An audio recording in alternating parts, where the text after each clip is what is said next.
Bon après-midi tout le monde, j'espère que vous avez bien mangé. On va commencer parce qu'on n'a pas de retard, ça va bien. Je me présente, Sanit Sanankon, je suis ingénieur à la Ville de Montréal. J'ai été désigné volontaire pour être modérateur cet après-midi. Notre première présentation de cet après-midi, Monsieur Jean-Philippe... excusez-moi, il faut que je dise de quoi. Oui. Avant de commencer, je tiens à remercier nos commanditaires. D'abord, notre partenaire rare Solutions Concertec qui commandite l'enregistrement des vidéos de nos conférences, comme vous pouvez lire, c'est ça. Vous pouvez lire sur les notes, les notes qui sont là. Notre partenaire argent, Université du Québec à Montréal, hôte du sommet 2017 sur l'observation de la Terre. Et enfin, notre partenaire bronze, l'Ordre des arpenteurs géomètres du Québec, qui est aussi colloque après colloque, un fidèle partenaire de la GMQ. Donc, pour revenir à notre première présentation, M. Jean-Philippe Dargis, de chez EOS Positioning Systems, a travaillé 10 ans comme technicien en arpentage et 5 ans comme représentant dans le domaine des récepteurs GPS. Je vous laisse la parole. Merci. Bonjour tout le monde. Question comme ça. Y a-t-il des utilisateurs de collecteurs, Esri, ArcGIS? Pas mal. Ah oui, excusez. Juste à remercier Esri Canada pour la présentation. On l'a fait en partenariat et Esri nous a donné un bon coup de main. Bonjour, mon nom c'est Jean-Philippe. Je suis directeur des ventes pour la compagnie EOS Positioning System, manufacturier québécois de GPS. Ils sont faits ici à Terrebonne.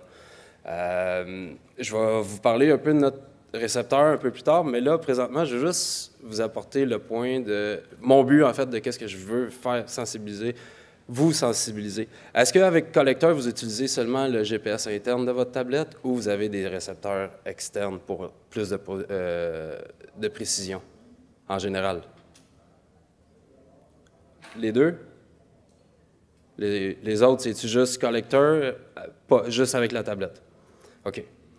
Est-ce que ça vous arrive des fois d'avoir, quand vous traitez vos données, d'avoir des bandes fontaines qui sont vraiment pas du bon côté de la rue, qui sont vraiment... Ça arrive souvent. Est-ce que ça empêche le débit de travail d'être accéléré, d'avoir une meilleure méthode de travail? Effectivement. OK. C'est là mon but. C'est ça que je veux amener. C'est ça que je veux faire comprendre aux municipalités. L'importance d'avoir un récepteur de haute précision conjointement avec Collector. Je vais commencer avec nos produits, puis après ça, on va s'en aller tranquillement, pas vite, avec les produits Esri qui est Collector. Et Martin va venir prendre la relève à un certain moment donné dans ma conférence. Donc, nos récepteurs sont fabriqués en conséquence d'une connexion Bluetooth avec, peu importe, smartphone, tablette, laptop, tout ça fait Bluetooth, puis peu importe le manufacturier. Apple, Android, Windows, n'importe quoi qui a un Bluetooth. S'il vous plaît, Sébastien. Oui.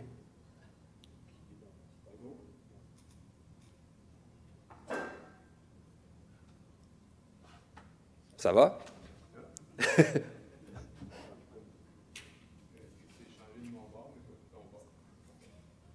Pas de trouble. Bon, fait qu'en attendant, c'est une fois un gars. Donc, et voilà. Grosso modo, ça va aller vite, OK? J'ai 20 minutes, je vous le dis tout de suite, ça ne sera pas 20 minutes. Vous allez comprendre assez vite où est-ce que je veux m'en aller puis qu'est-ce que je veux vous faire comprendre. Donc, je vais parler vite fait de l'évolution des systèmes de relevé de terrain, les différents types d'ordinateurs, les récepteurs GNSS, évidemment la série Arrow parce que c'est notre produit.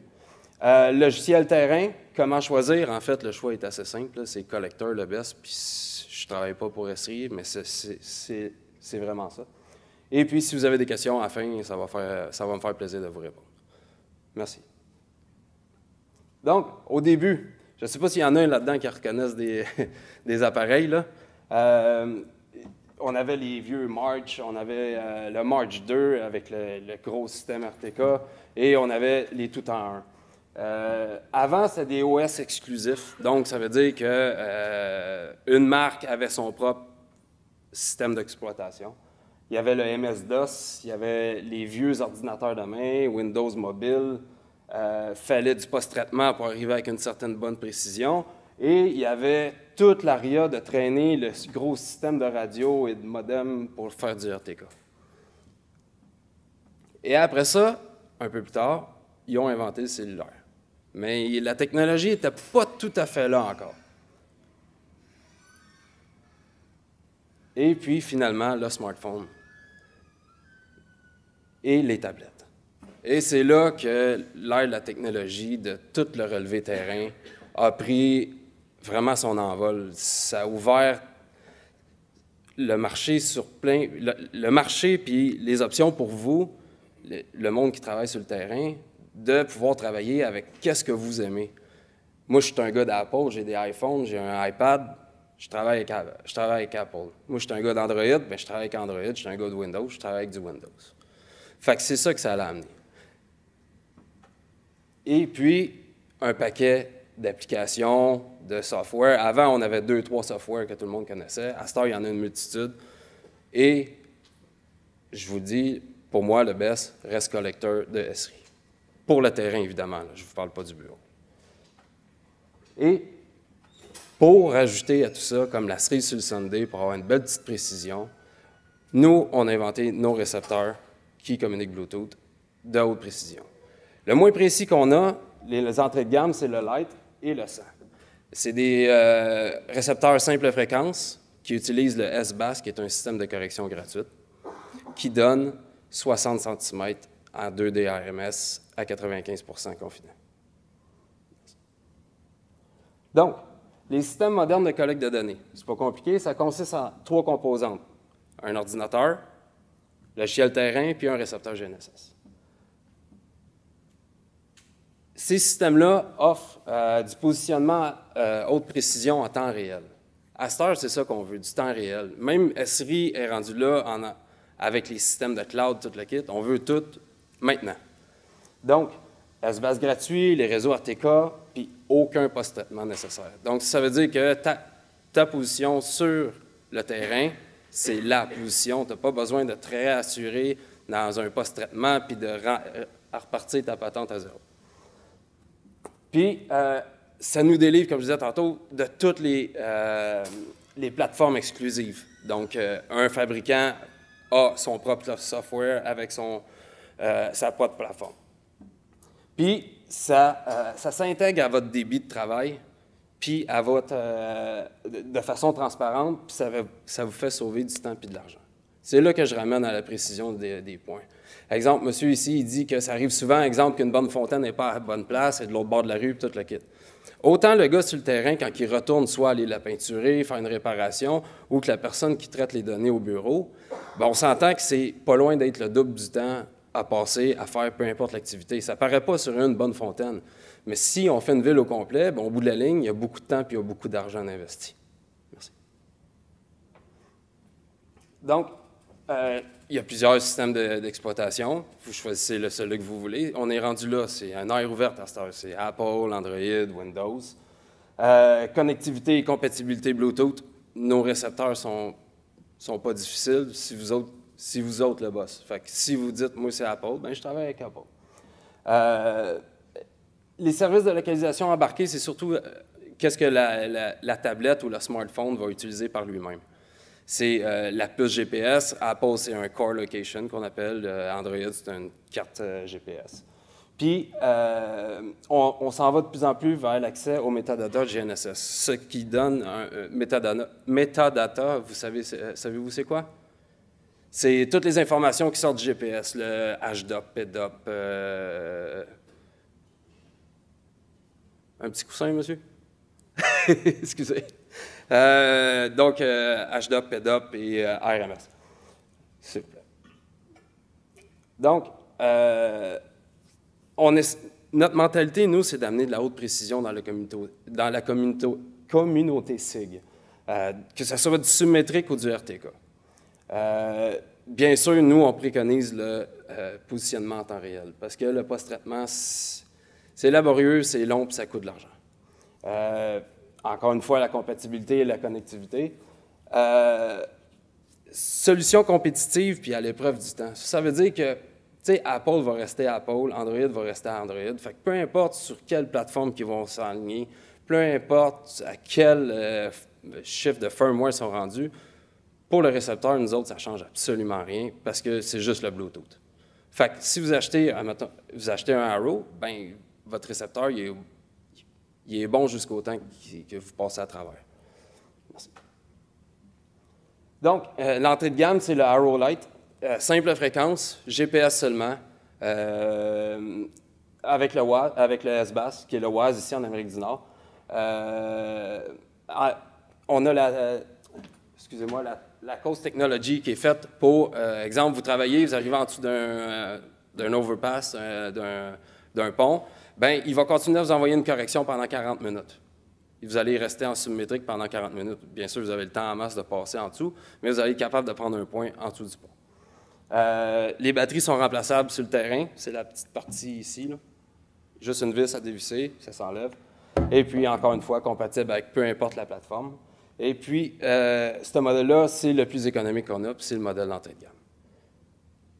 Alors, là, on tombe sur le Arrow 100. Le Arrow 100, c'est notre plus gros vendeur côté municipalité parce que, en fait, c'est un simple fréquence comme l'autre qu'on vient de voir, mais lui, il est multi-constellation. Donc, c'est GPS, GLONASS, Beidou, Galileo. Précision de 30 à 50 cm. Bien sûr, quand on parle un manufacturier qui parle de GPS, qui parle de précision, c'est tout le temps dans les meilleures conditions, en plein milieu d'un champ, où la vie est vraiment belle. 30 à 50 on a une étude qui a été faite aux États-Unis en pleine canopée, ça jouait entre 90 et 120 cm. On peut, lui, sans abonnement à RTK, exemple, se connecter à une base MRN, et on va être sous le 30 cm de précision. Il est vraiment fait, lui, performance supérieure en environnement difficile, c'est ça. Lui, il a été conçu pour la foresterie, fait que pour lui, travailler dans un milieu urbain, c'est comme patauger dans l'eau. Et encore une fois, compatible sous n'importe quelle plateforme. Et là, on tombe dans la série bifréquence. Le 200, lui, c'est vraiment fait pour faire du RTK. 1 cm, encore une fois, multi-constellation. On peut l'utiliser aussi en S-Bass, sans correction RTK, et on va avoir la même précision que lui. Et puis, excusez, il y a une petite erreur ici, lui, il n'est pas supposé d'être là. Et puis, encore une fois, lui-ci, on peut faire du RTK avec collecteur. Dans collecteur, tomber à 1 cm de précision avec collecteur, connecté à un réseau RTK. Merci. Et puis là, notre tout nouveau produit, lui, c'est la crème de la crème. Dans le fond, lui, c'est le mix de tous les appareils. Lui, c'est un triple fréquence, L1, L2, L5. GPS, GLONASS, Beidou, Galileo, QZSS, excusez-moi. 1 cm avec l'RTK. Et lui, en plus, il est compatible, il y a une carte L-band dedans. Ça veut dire que, exemple, peut-être que vous travaillez plus local, là, mais une compagnie qui va aller travailler en Afrique du Sud, où il n'y a pas d'S-Bass, puis il a besoin d'une bonne précision, bien, il s'abonne au service Atlas, qui est un service de PPP en temps réel, et il va arriver en allumant son récepteur, il va jouer aux alentours de 5 cm de précision. Il y a la feature, il y a la fonctionnalité, le Gold de Safe RTK. Ça veut dire que, exemple, vous vous éloignez de votre base, vous êtes en ligne directe avec votre base, et puis vous perdez le signal, bien, il va continuer à vous envoyer la correction pendant une dizaine de minutes. Et encore une fois, on peut l'utiliser en S-Bass, avec le S-Bass 30-50 cm, et c'est compatible sous toutes les plateformes. Donc, pour le logiciel, comment choisir? Système d'exploitation, smartphone, tablette, c'est à votre guise. Si vous aimez mieux Apple, encore une fois, Android, peu importe. Prioriser une application qui supporte les métadatas GNSS. Et c'est là pourquoi que moi j'adore Collector, c'est que Collector va vous donner toutes les informations que vous avez besoin de savoir sur votre précision, la qualité de signal qui sort du GPS, la qualité de données qui rentrent dans votre collecteur. Et puis, tout dépendamment aussi de vos fonctions, et encore une fois, c'est pour ça que Collector, c'est le meilleur tant qu'à moi, c'est que vous avez tout. Vous avez la navigation, les implantations, transformation de datum et géoïde. Quand on parle de transformation de datum, c'est là que toute la précision prend son importance. Il faut que ça soit fait on the fly, parce qu'un GPS va pousser brut en l'allumant, c'est du ETRF 2008. Bien souvent, si je ne me trompe pas, la plupart de vos plans doivent être en NAD 83 ou NAD 83 SCRS, WGS 84, peut-être une fois de temps en temps. Donc, l'application, si vous n'avez pas le bon datum de setter dans votre application, vous allez tout le temps être offset. Tout le temps, parce que ça ne marchera juste pas. C'est plus les mêmes échelles, c'est plus la même chose. Donc, ça se peut que vous ayez tout le temps 1,5 m offset en or. Et bien souvent, le monde y appelle « Ouais, ton GPS ne marche pas. » Non, t'as-tu seté ton datum? Non, set-les. Ah, ben oui, c'est beau, ça marche. Donc, la précision, ça ne part pas juste nécessairement du récepteur, ça part aussi du datum et le géoïde pour l'élévation. Merci. Donc, pour faire le bon choix, ben, c'est pas compliqué, ça prend un smartphone puis une tablette, collecteur de SRI, un récepteur RO, puis une bonne configuration de datum et géoïde. Si une municipalité est restreinte côté budget puis qui cherche un bon kit pour faire du relevé précis, bien le voilà. Pour la partie, j'aimerais ça juste faire une petite parenthèse. Martin Couture de SRI Canada va venir parler à ma place.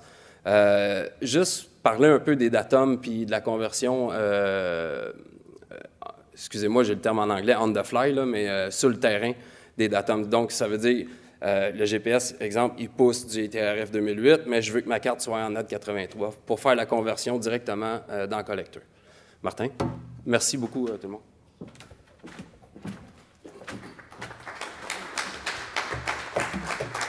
Ça ne sera pas très, très long. C'est l'application collecteur, juste pour faire une introduction. Ça sert aussi, surtout que vous avez Windows 10, donc toutes les applications mobiles d'Esri sur Windows 10 peuvent rouler aussi. Donc, vous n'êtes pas obligé d'avoir les smartphones, tablettes, mais si vous avez un Windows 10 que vous voulez traîner avec vous, bien, il est possible d'utiliser, d'installer aussi le collecteur. Les autres éléments aussi que pour les datums, juste faire attention, donc c'est pour la précision justement des données GPS. Je sais que là, peut-être 6 mois, 1 an, la version de collecteur ne prenait pas la transformation de datum. C'était assez encadré dans le logiciel. Maintenant, ce qu'ils ont fait, c'est que quand vous personnalisez le collecteur, vous avez le choix de dire ici, votre GPS prend les données en quelle projection ou en quelle référence spatiale, puis vous le settez à l'intérieur de collecteur, donc vous le faites la définition. Puis une fois que ça c'est fait, bien, la transformation va se faire automatiquement. Donc si jamais des fois il y a des transformations un peu plus complexes, bien, vous avez à ma connaissance, là, je ne l'ai pas testé, mais vous avez des calculs, des différents calculs pour certaines transformations à faire. Donc là, vous allez chercher toute la force. Donc un peu comme ce qu'il fait avec surtout la référence spatiale, que le logiciel connaît la référence spatiale. Donc un peu comme ArcMap ou ArcGIS Pro. On the fly, donc par rapport à la référence spatiale de la carte, les données ont été transférées. Donc la rapidité, ce que je disais un peu tantôt, la rapidité des CPU, puis la force de sort des outils, des petits devices, c'est assez puissant que ça permet de faire la transformation en temps réel. Donc c'est pas mal ça les choses que je voulais présenter. Ce que ça vous prend, c'est un name user SRI. Le logiciel en tant que tel est gratuit. Et puis, il évolue aussi à chaque 3 à 6 mois. Là. Donc, ils travaillent pas mal fort là-dessus à rajouter des nouvelles fonctionnalités. S'il y en a une qui vous intéresse, vous pouvez la soumettre, soit en nous appelant au bureau d'Esri ou d'aller sur ideas.esri.com. Vous soumettez votre idée, puis un peu comme les top lists ou un peu à la manière de Facebook, vous mettez des j'aime. Puis ceux qui ont le plus de j'aime sont mis en haut de la liste, puis sont souvent rajoutés dans les nouveautés qui s'en viennent. Donc, voilà.